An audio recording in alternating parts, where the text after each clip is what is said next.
Wait.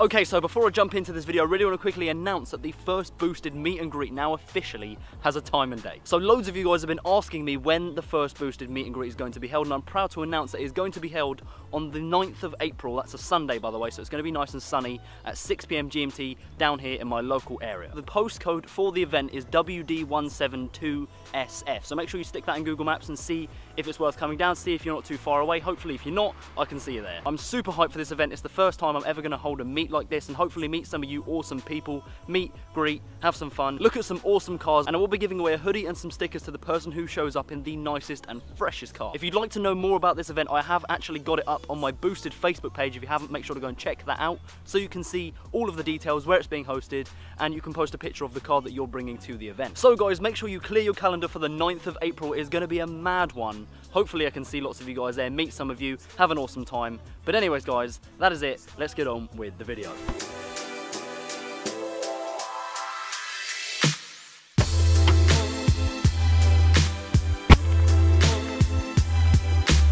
Right, today guys, we're going to be talking about insurance. Today we're also here with Lily. You just can't see her, but she is there. There we go, that wasn't my hand. But yeah, today we're going to be talking about basically how you can get insured and how you can bring prices down and who to go with and who not to go with, because that is probably one of the most frequently asked questions in the comment section of most of my videos. A lot of you guys wondered how I got insured on the Cupra, because I was only 19 with 1 year of no claims, and I managed to somehow insure a 225 brake front wheel drive sports car, and then I managed to somehow get myself one of these things. I'm going to talk you through how I did it. We've also got the roof down because it is a really sunny day here, and I can't really, like, you know, I can't not have the roof down. So if it's a bit windy, I do apologise, but you're just going to have to deal with it for today. It's too nice, okay? It's too nice. Here we go. Right, here we go. Reason number one, why not to lower your car past the point of practicality? Because noises like this occur. Owie! Really should go over these sideways, but never mind. Right, so first off, let me give you guys a little background history check on my insurance and my policies and the cars that I've had and how much I paid for all of that stuff. So my first car, if you didn't know, was a 1.6 Renault Clio Mark II. Absolutely loved it. Loads of you guys loved it. I kind of miss it. Reese, I hope you're treating it well. But I actually paid £1,850, so £1,850 with a black box with a company called My Policy. Now I got the feeling that My Policy weren't really my policy, they were just kind of a policy. They weren't really doing their job very well. They really just didn't do much at all. I paid quite a lot of money for my insurance. I know that these days it's actually a lot higher than that.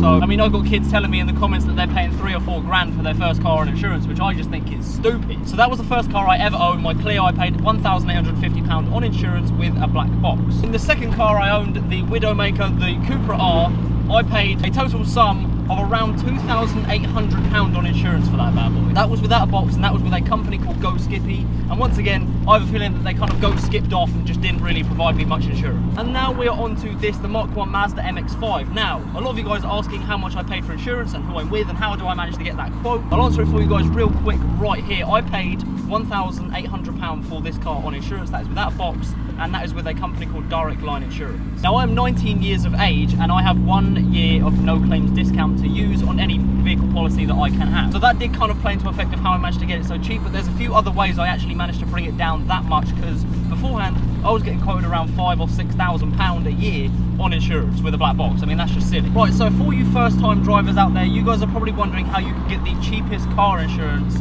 with no years, no claims, no experience under your belt, none of that stuff. You're picking up your first car and you want to try and get the price as low as possible, because I know here in the UK, a lot of Americans don't understand. If you're an American and you're watching right now, then you probably don't understand how silly the insurance is here in the UK. But yeah, if you live in the UK, you know that car insurance really does play a massive factor in how much money you can spend on your first car, because you normally have to factor most of it into the insurance. So with my first car, my Renault Clio, I got pretty lucky on insurance, because a 1.6 Renault Clio, which by the way, the Renault Clio is very prone to being crashed, because for some reason it's picked up by a lot of boy racers or people who just don't know how to drive, and then they get written off, and that is what makes your insurance premium go up. So I was pretty lucky to get a £1,850 quote. Even though it was with a black box, it was still pretty cheap at the time, and it was a 1.6 as opposed to the 1.2s and the 1.4s. Now the way that I got my insurance, and the thing that I wish I didn't do, was use comparison websites. So things like Go Compare, themarket.com, that Meerkat stupid stuff. I personally used Confused.com, which I thought was great at the time. I thought it was the godsend of like insurance premiums. It really wasn't. Now, one of the main pieces of advice I'm going to give to all of you guys who are looking for first time car insurance, your next year's car insurance, whatever it may be, just one thing you shouldn't do is use comparison websites. The other thing you shouldn't do is buy them online, because normally if you call the company up that you're actually trying to buy from, they will give you a cheaper quote on the phone. Now this is exactly how I managed to insure this thing. I actually called up Direct Line and they gave me a wicked quote beforehand. I went on Confused.com and Compare the Market and all those rubbish sites, and I was getting £4,000, £5,000, £6,000 insurance quotes, which I thought was really, really stupid. I mean, yeah, this car's rear-wheel drive, it's a sports car, it's an import, it's all the bad insurance things that they don't want you to have at the age of 19. I would have at least thought it was a little bit cheaper than £4,000. So I thought, you know what, stuff this. I called them up and they were like, yeah, we'll give you a quote £1,800. And I was like, sweet, thank you very much. So the first thing I urge you to do is call up the company you're about to buy your online quote from and see if they can give it to you a lot cheaper. Now, there are several other ways of reducing your insurance premiums, such as adding drivers, adding named drivers. So if your mum or your dad drives or your sister drives, anyone in your family who's got a decent driving record, slap them on the insurance. Sometimes it can make it go down, but other times it can make it go up, so you do need to experiment with that. Now, the other thing a lot of you guys are probably wondering about is obviously with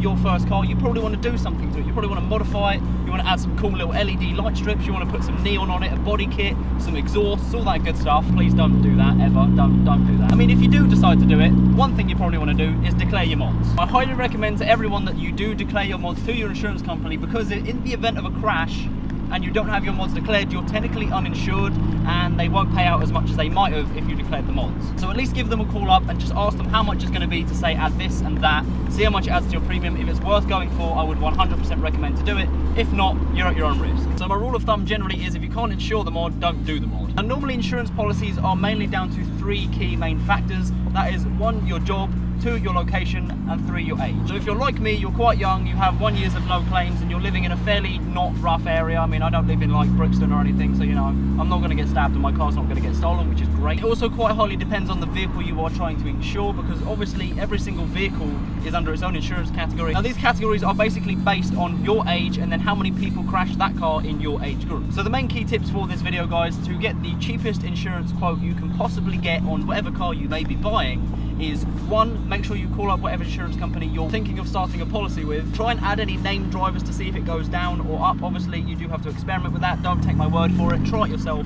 I am not responsible for the extra £500 that you pay in the year. If the insurance premium is too high, you may just have to look for another vehicle. You may just have to suck it up. I mean, personally, I wanted a 1.6 Mark V Ford Fiesta Zetec S for my first car, but the insurance was sky high, so I just kind of had to let the dream roll, and I had to go and get something else. And there's another NDMX5. Hello, hi, yeah, no, yeah, she's okay, she doesn't want me. So for instance, if you're trying to insure a Ferrari Enzo at the age of 70 with no years, no claims, and you live in the middle of nowhere, you're probably not going to get insured. So just tone it back a bit, think a bit more rationally, and think about what car you can afford and what car you may be able to actually get at your age with your, your given preferences. So using those small key tips and tricks in order to get the cheapest insurance policy, that's how I actually managed to insure this car, is how I managed to insure the Clio. I didn't really do it very well with the Cupra because I was nearly paying £3,000 a year for that absolute piece of. But that is pretty much it for this video, guys. Hopefully this does help some of you new drivers, or some of you even like experienced drivers who are trying to get cheaper insurance quotes.